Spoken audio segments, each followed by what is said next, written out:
Ravindra Soni health and wellness highlights में आपका स्वागत है।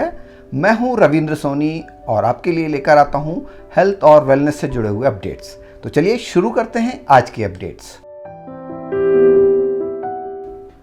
उप मुख्यमंत्री राजेंद्र शुक्ल ने DEIC यानी district early intervention centre Bhopal से प्रदेश में जापानीज इंसेफेलाइटिस टीकाकरण अभियान का शुभारंभ किया। उप मुख्यमंत्री ने उपस्थित जन को जापानीज इंसेफेलाइटिस यानी दिमागी बुखार के प्रति जागरूकता लाने और टीकाकरण अभियान में सहयोग करने का संकल्प दिलाया। उप मुख्यमंत्री ने टीकाकरण अभियान के पोस्टर का विमोचन किया और टीकाकृत बालकों को प्रमाण पत्र प्रदान किए। अभियान में भोपाल, नर्मदापुरम, इंदौर और सागर जिलों के 1 से 15 वर्ष की उम्र के लगभग 37 लाख बच्चों का टीकाकरण किया जाएगा। विगत वर्ष विदिशा एवं रायसेन जिले में टीकाकरण किया गया था। शासकीय और चिन्हित निजी चिकित्सकीय संस्थानों में जापानीज इंसेफेलाइटिस का निःशुल्क टीकाकरण किया जाएगा। उप मुख्यमंत्री श्री शुक्ल ने DEIC भोपाल का निरीक्षण भी किया और व्यवस्थाओं की सराहना की। जापानीज इंसेफेलाइटिस वेक्टर बोर्न एक डिजीज़ है। यह बीमारी क्यूलेक्स मच्छर के काटने से होती है। यह मच्छर रुके हुए पानी में रहते हैं और रात के समय काटते हैं। आर्डिडाई प्रजाति के विचरण करने वाले पक्षी और सूअर इस बीमारी के फ्लैवी वायरस के मुख्य संवाहक होते हैं। जापानी इंसेफेलाइटिस बीमारी को पहली बार जापान में देखा गया था, इसलिए इस बीमारी का नाम जापानी इंसेफेलाइटिस पड़ा। जापानीज इंसेफेलाइटिस एक घातक बीमारी है। संक्रमण के बाद विषाणु व्यक्ति के मस्तिष्क एवं रीढ़ की हड्डी सहित केंद्रीय नाड़ी तंत्र में प्रवेश कर जाता है। इस बीमारी के अधिकांश मामलों में कोई लक्षण नज़र नहीं आते हैं। गंभीर मामलों में सिर दर्द व ब्रेन टिश्यूज़ की सूजन या इंसेफेलाइटिस की समस्या हो सकती है। अन्य लक्षणों में बुखार, सिर दर्द, कपकपी, उल्टी, तेज बुखार, गर्दन में अकड़न हो सकती है। पीड़ित व्यक्ति को झटके भी आ सकते हैं। उपचार नहीं करवाने पर मृत्यु भी हो सकती है। जापानीज इंसेफेलाइटिस बीमारी का खतरा 1 से 15 साल की उम्र के बच्चों को अधिक होता है। इस बीमारी से संक्रमित 80% से अधिक लोग इसी आयु वर्ग के होते हैं। इसीलिए प्राथमिकता के आधार पर 1 से 15 साल के बच्चों को टीके लगाए जा रहे हैं। टीके से ही इस बीमारी से बचाव संभव है। उल्लेखनीय है कि भोपाल जिले में पिछले 8 सालों में जापानीज इंसेफेलाइटिस के 23 प्रकरण सामने आए हैं। यह सभी लोग स्वस्थ हो चुके हैं। अगला समाचार भोपाल मेमोरियल हॉस्पिटल से है। भोपाल स्मारक अस्पताल एवं अनुसंधान केंद्र यानी BMHRC में हीमोग्लोबिनोपैथी की रोकथाम और प्रबंधन विषय पर 2 दिवसीय नैदानिक प्रशिक्षण कार्यशाला का आयोजन किया जा रहा है।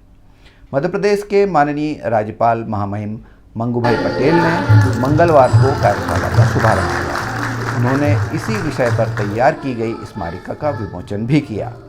कार्यक्रम में भारत सरकार के जनजातीय कार्य मंत्रालय की सलाहकार विनीता श्रीवास्तव, भारतीय आयुर्विज्ञान अनुसंधान परिषद ICMR में वैज्ञानिक डॉक्टर गीता जोतवानी व BMHRC की प्रभारी निदेशक डॉक्टर मनीषा श्रीवास्तव उपस्थित थीं। कार्यशाला में हीमोग्लोबिनोपैथी से संबंधित बीमारियों, थैलेसीमिया व सिकल सेल एनीमिया के रोकथाम व प्रबंधन के लिए कार्य कर रहे शासकीय व अशासकीय क्षेत्र के कर्मचारियों को इन बीमारियों की रोकथाम व प्रबंधन के बारे में प्रशिक्षित किया जा रहा है। देश भर में मौजूद हीमोग्लोबिनोपैथी विशेषज्ञ इस बारे में जानकारी दे रहे हैं। राज्यपाल मंगूभाई पटेल ने सर्वप्रथम कार्यशाला के आयोजन के लिए BMHRC की प्रभारी निदेशक डॉक्टर मनीषा श्रीवास्तव को बधाई दी और कहा कि सिकल सेल की रोकथाम मेरी रुचि का विषय है। ऐसे में अगर कोई इस कार्य को आगे बढ़ाता है तो मुझे बहुत हौसला मिलता है। उन्होंने कहा कि यह बीमारी जनजातीय समुदाय के लोगों में ज़्यादा पाई जाती है। पूरे विश्व में जनजातीय समुदाय के 95% लोग इस बीमारी से पीड़ित हैं। 2011 की जनगणना के अनुसार मध्य प्रदेश में करीब 1,54,00,000 लोग इस समुदाय के हैं। ऐसे में इस समुदाय के बीच इस जांच को बढ़ाना होगा। श्री मंगूभाई पटेल ने कहा कि सिकल सेल की रोकथाम और इसे खत्म करने का काम बहुत बड़ा है। मैंने सरकार से कहा है कि हर सिविल अस्पताल व बड़े अस्पतालों में एक अलग सिकल सेल वार्ड होना चाहिए ताकि इस बीमारी से पीड़ित मरीज का वहीं इलाज हो सके। अगर जल्दी इलाज मिलेगा तो पीड़ितों को राहत मिलेगी और अगर हमने इस बीमारी से पीड़ित 40-50 बच्चों की ज़िंदगी बचा ली तो हमारा जीवन सफल हो जाएगा। उन्होंने कहा कि केंद्र सरकार ने बजट में इस बीमारी के उन्मूलन के 15,000 करोड़ रुपए के बजट का प्रावधान किया है। मध्य प्रदेश सरकार ने भी सिकल सेल के पीड़ितों को कार्ड देना शुरू किया है। ऐसे 12,000 कार्ड बांटे जा चुके हैं। उन्होंने कहा कि मेरा अनुभव है कि मरीज और दूरस्थ अंचल के जनजातीय लोगों का चिकित्सा केंद्रों तक पहुंचना कठिन है, इसलिए हमें चिन्हित समुदाय तक विज्ञान को पहुंचाना होगा। हाल ही में 23 से 25 फरवरी 2024 तक एम्स पटना में आयोजित Indian academy of biomedical sciences के 12वें वार्षिक अधिवेशन में एम्स भोपाल के बायोकेमिस्ट्री विभाग में अतिरिक्त प्रोफेसर डॉक्टर सुखेश मुखर्जी को कैंसर अनुसंधान में उनके अनुकरणीय योगदान के लिए श्रीमती फरहा दीबा हक ओरेशन पुरस्कार प्रदान किया गया।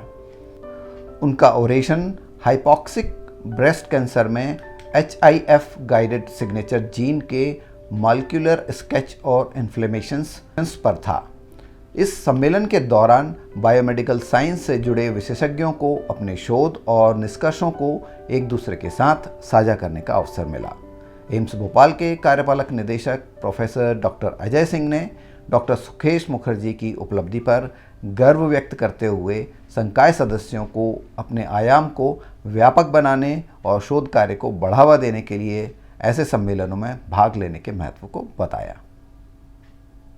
तो ये थे आज के हेल्थ और वेलनेस से जुड़े हुए कुछ अपडेट्स। आशा करता हूँ आपको पसंद आए होंगे। यदि हाँ तो इस चैनल को सब्सक्राइब करना ना भूलें और यदि आप हमारे पहले से ही सब्सक्राइबर हैं तो आपसे निवेदन है कि इस वीडियो को ज़्यादा से ज़्यादा लोगों को शेयर करें और लाइक करना बिल्कुल ना भूलें। जल्दी मिलते हैं एक और ताज़ा तरीन अपडेट के साथ। तब तक के लिए धन्यवाद। Thanks for watching.